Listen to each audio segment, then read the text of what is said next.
tifu by eating candy in such a childish fashion that it caused my husband a panic attack in a 911 call, by user Plied Llama. This is so stupid and it happened last night and I'm sure we'll both laugh about eventually, but husband is still kinda ticked.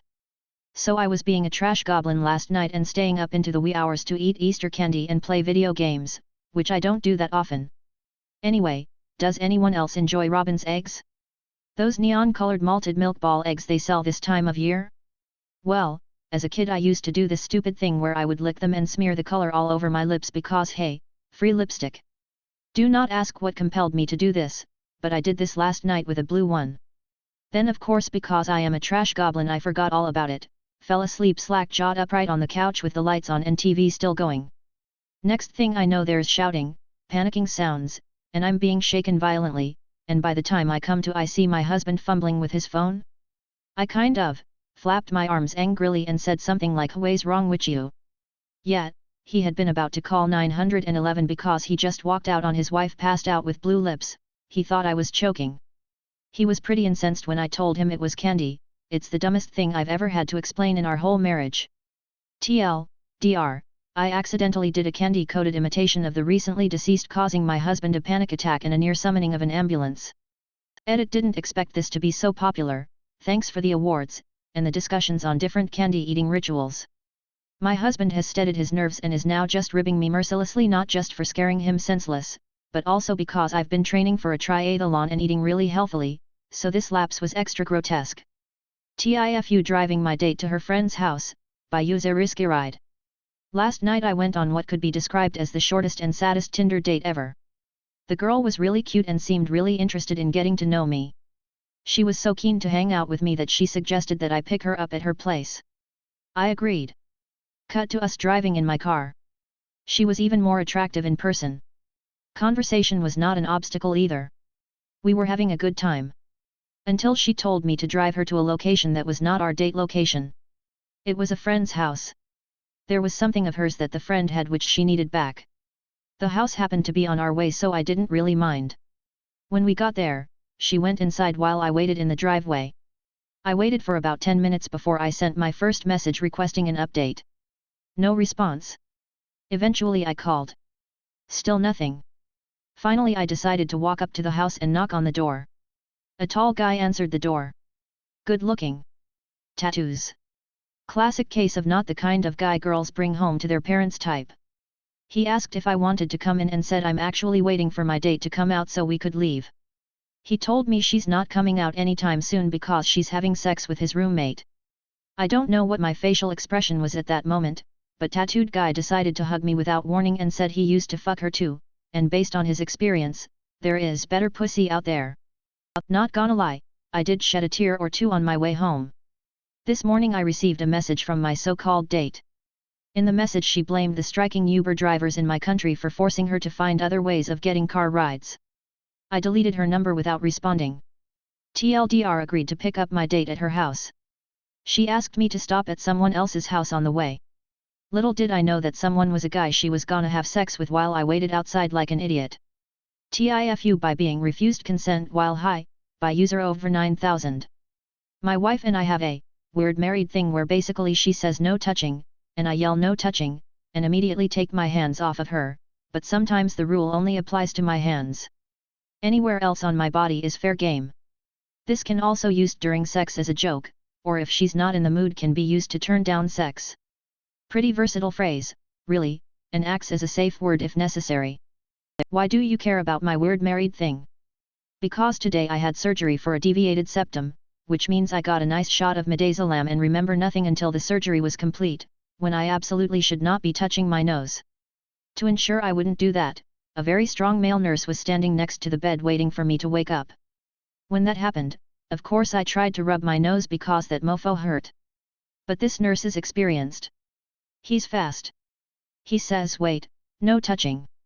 My high ass yells no touching and I put my hands down. Things got very confusing afterwards. Pretty sure that nurse sees people acting ratchet several times a day and never thought twice about it, but my wife and I got a good laugh once I could comprehend what happened. TLDR, nurse used my wife's safe word/phrase right after I came out of anesthesia. Edit, thank you to those who have reminded me that this was an Arrested Development reference. It's been years since I watched the series and had forgotten where this came from. Tifu and almost killed my girlfriend by accidentally crawling at me like a demon, her words, up our staircase on all fours. I swear, I can explain, by user Tengu Druid. Hey, guys. It's about 3 AM here in Norway at the moment and I just fucked up a bit. We're borrowing my girlfriend's father's house for the weekend while he and his partner are away. It's me, my girl and our 1-year-old son. The kid was put down, to sleep, around 8 PM and my girlfriend went to bed around 11 PM. About 2 hours ago, around 1 AM, I went to draw a bath in the tub. I love taking baths at night and we don't have a tub at home now, so when I get the chance, I go for it. The bathroom is on the second floor of the house, alongside 3 bedrooms, one of them occupied by the kid and the other by her and me. Once I've tidied up my shit and find all the light switches, who the hell hides their switches underneath wall cabinets, all that remains is to ascend the staircase and lower my pale carcass into the perfectly temperate bath water that calms my nerves and soothes my balls. The thing is, it's a really creaky staircase.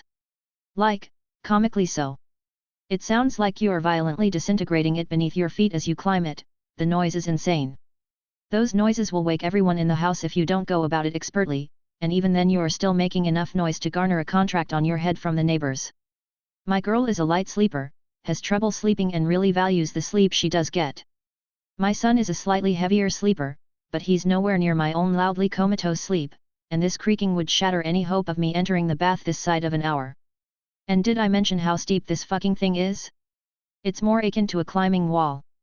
How 3 kids grew up in this house without casualties amazes me, because this thing is deadly if you don't watch your step. Add to that the challenge of avoiding creaking and you've got a proper quest on you. So what do?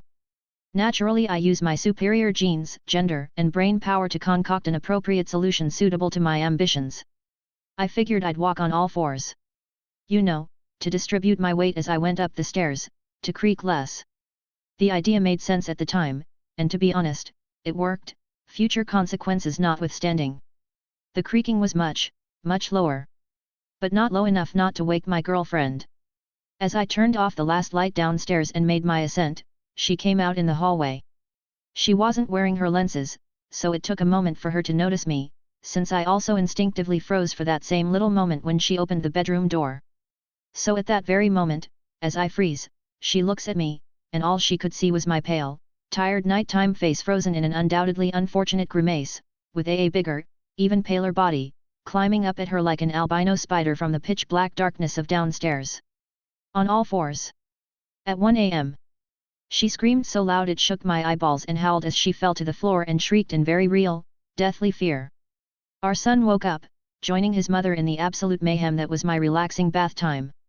I nearly fell down the stairs, but managed to rush up and calm my girlfriend, but she was terrified and furious at me. Thankfully she was able to laugh at it once we calmed down our son and her heart rate slowed down to triple digits. She, ever the drama queen, feels this was not appropriate behavior at 1 AM at night. She also thought I looked like an American version of the Grudge Girl, but creepier. Threats were leveled against me and my dearest parts if I ever did that again. I got my bath, though. TLDR, I wanted to sneak up a steep, creaky staircase, crawled on all fours to avoid noise, girlfriend saw me and was scared half to death. TIFU by slapping the beef in front of my 6YO, by user stealthichalip. This happened last night. Let me set the scene. Yesterday, my wife, 36, and daughter, 13, tested positive for COVID and are banished to one or both of their bedrooms. My oldest son, 18, never leaves his room because video games equals life, but has also been feeling pretty shitty despite a negative test result, though he has already had COVID once. This leaves my youngest son, 6, and me, 3-5M, being the only ones in the house to feel fine, test negative, and have never contracted the virus and thusly have free reign of the rest of the house. As any decent father/husband would do, I sent them all a group text explaining that if this was a zombie virus, they would all be dead and 6YO and I would be our family's sole survivors and have to find a way to carry on without them. They laughed, called me an asshole and asked when dinner would be done, and so I begin preparing the meal. The scene is set. I love corned beef. Not just for St. Patrick's Day, but all year. My wife does not love corned beef. She does not like it or even tolerate it. Mostly. 2 nights ago I spent several hours preparing a corned beef because we had planned to make corned beef hash for dinner last night. My wife will only eat corned beef if it's my homemade corned beef hash. Regardless of everyone's sick status, I continued to prepare corned beef hash for dinner. 6yo is in the kitchen with me as I gather the onion, garlic, butter, potatoes, etc. He is quite helpful and especially loves helping in the kitchen. As we finish up our dicing and prep work, I go to the fridge and grab the corned beef that was prepared the night before, boiled twice, slow roasted at low temp, tender, delicious, wrapped in foil, place it on the counter and ask 6yo if he was excited for dinner. He asks, "What are we having again?" forgetting what it's called. To which I reply excitedly, "Corned beef hash," and smack the wrapped meat with my hand. I did not smack this chunk of protein with my dominant hand, but as luck would have it, I did smack it with the hand that has my Fitbit secured around the wrist. At the exact moment I assaulted the roast, my Fitbit begins violently vibrating to alert me that I have reached my step goal for the day. I remark, "Cool. Apparently that got me my final steps for the day." 6yo asks, "What did?" "Slapping the beef." I suppress a chuckle and reply with a simple, yes, thinking that would be the end of it. Nope. Wrong. 6yo proceeds to tell me I need to slap the beef every day to make sure I meet my step goal. Then he tells me that he wants a Fitbit so he can slap the beef and meet his step goals. After this he runs at a full sprint down the back hall towards, but not into, my room, currently housing my wife and daughter, and tells the two of them that Dad got his step count by slapping the beef and he's going to get a Fitbit so he can slap the beef, and both of us are going to slap the beef every day to make sure that we get our steps in and meet our goals. I head down the hall towards him. I hear my wife and daughter laughing hysterically. I kneel down, look him in the eye and tell him in as normal of a tone as I can manage, "That's a secret men have kept from women for thousands of years. You're not supposed to tell them that. It's for men only," and I wink. His face lights up. He loves secrets. Who doesn't? He proceeds to tell his mom and sister to forget what they heard. He tells them that they know nothing. Lastly, he informs them that we will slap the beef when they aren't around. Then I took off my Fitbit and made a delicious meal. TLDR, smacked a piece of meat in front of my son, which unintentionally earned my step goal on my Fitbit. Son proceeded to tell his mom and sister that he and I were going to slap the beef every day to make sure we reach our Fitbit goals.